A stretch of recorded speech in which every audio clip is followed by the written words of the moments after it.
Mau banding-bandingin nih. Oke, saya kasih perbedaan di sini menurut versi saya ya. Menurut versi saya nih. Perbedaan antara Dewi Persik dengan Lesti Kejora. Kalau Dewi Persik itu di mana-mana dia kentut, kentutnya bau. Tapi kalau ada orang nuduh dia kentut, dia nggak terima. Dia justru malah bilang si Lesti yang kentut. Ya, dia nggak pernah bau kentutnya. Kentut dia mau wangi, bau dan sedap, harum dan sedap. Kalau si Lesti pinter, kalau mau kentut dia cari tempat sepi, karena dia menghargai orang-orang sekeliling. Karena dia sadar diri kentutnya itu bau. Ya, tapi kalau di dalam rumahnya si Lesti itu kentutnya sembarangan. Itu Lesti Kejora. Kalau mau tahu perbandingannya, paham? Halo sahabat Fakta 5D, ketemu lagi dengan 5D yang terus mengabarkan fakta viral seputar selebritas tanah air yang terus saja bikin berita, dan dengan berita mereka tetap eksis di ranah media. Ya, Renita Johar yang kemarin mengkritik Dewi Persik, baik soal sapi, soal Saiful Jamil maupun soal Lesti, kini menjadi trending topik guys. Renita Johar ini memang seorang TKW yang sekarang bekerja di Singapura. Kritikannya memang sedikitnya punya argumen dan memakai analogi-analogi yang cukup masuk akal. Seperti kritikannya tadi, dia mengibaratkan, menganalogikan Dewi Persik dan Lesti dibandingkan kentutnya guys. Kentutnya mungkin sama-sama bau, tapi kalau Dewi Persik itu kentutnya sembarangan dan menganggap kentutnya wangi. Tetapi Lesti meskipun kentutnya bau, tidak kentut sembarangan. Lesti tahu tempat dan momen saat dia mau kentut. Itulah menurut Renita Johar perbedaan kentut antara Lesti Kejora dan Dewi Persik. Banyak yang tidak percaya bahwa Renita Johar ini adalah seorang TKW di Singapura karena wajahnya lumayan, penampilannya modis, dan tidak mencerminkan seorang pembantu rumah tangga. Namun memang dalam aktivitasnya dia sering memperlihatkan bahwa dia memang seorang pembantu rumah tangga, tapi mungkin dia pembantu rumah tangga seorang sultan. Jadi meskipun babu katanya, kalau babunya sultan, maka dia akan merasakan kenikmatan juga. Artinya saat sultannya makan ini, dia akan makan ini. Saat sultannya berlibur ke tempat-tempat mahal dan menginap di hotel-hotel mahal, dia juga akan merasakan hal yang sama. Hal itulah yang dikatakan dia menjadi kelebihan seorang pembantu rumah tangga atau seorang TKW guys. Berikut ini cerita dari Renita Johar soal hal itu. Hari gini ada yang masih komen begini, Mak, Bu, ya kalau jadi babu mah ada kelebihannya. Kita jadi babu sultan bisa ngerasain makanannya sultan, bisa ngikutin gaya hidupnya sultan. Sultan ke luar negeri, kita ikut ke luar negeri, bisa naik turun pesawat, bisa makan makanan yang enak-enak, ya kan.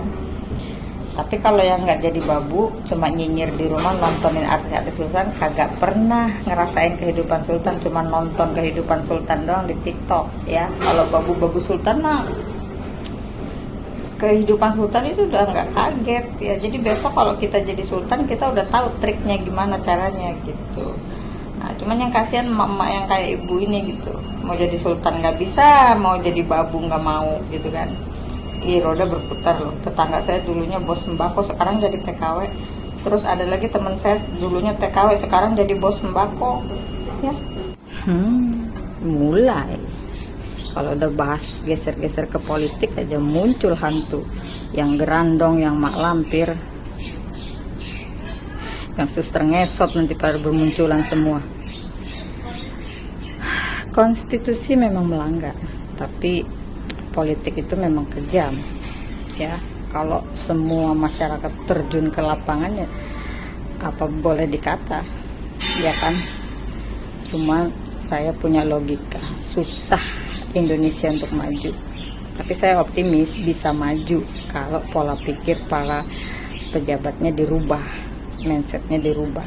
Kalau negara udah kebanyakan partai, itu susah mau maju ya. Kenapa? Karena banyak orang makan gaji buta, nggak kerja tapi duitnya ratusan juta, cuman duduk-duduk doang. yang kerja rakyat. Nah, inilah salah satu contoh keseharian dari Renita Johar. Dia pun bergaya layaknya memang seorang TKW Sultan dengan blazer dan tas yang dijinjing. Dengan gayanya dia nampaknya ini akan tenis guys, karena memang TKW mungkin ya kalau yang di Singapura ini cukup kesejahteraannya cukup terjaga, sehingga Renita meskipun dia memang janda guys karena sempat ditinggal selingkuh oleh suaminya, mungkin sudah sedikit berumur tapi gayanya tidak kalah dengan anak-anak muda.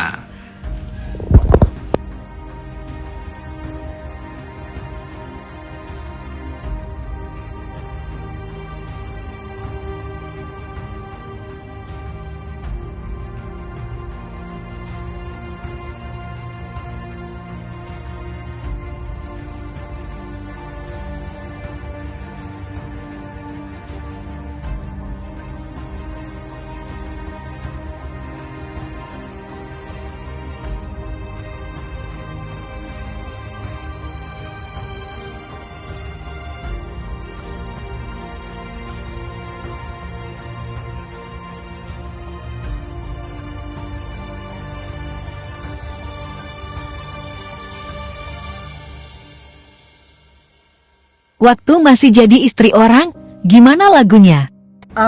Nice comment, sekedar sharing untuk teman-teman pemula ya yang masih baru masuk di Singapura. Saya cuma mau kasih info ke kalian bahwa di MOM itu ada beberapa, kalau nggak salah itu ada 5 tuntutan-tuntutan yang harus dipenuhi oleh majikan, hak-hak kita, yaitu 1, kebebasan untuk memegang dokumen work permit atau paspor. 2, jam tidur minimal 8 jam. 3, menu, yaitu makan siang, makan malam, dan sarapan ya. Yang keempat yaitu tempat tidur yang layak. Kalau ada kalian yang tidurnya di dapur atau di koridor, itu wajib komplain. Dan yang kelima adalah kebebasan beribadah menurut agama masing-masing. Jika dalam 5 ini kalian nggak dapat di dalam kerja kalian, kalian bisa komplain ke MOM. Sekedar info untuk kalian ya, kecuali emang males ibadah, itu masalah lu gitu.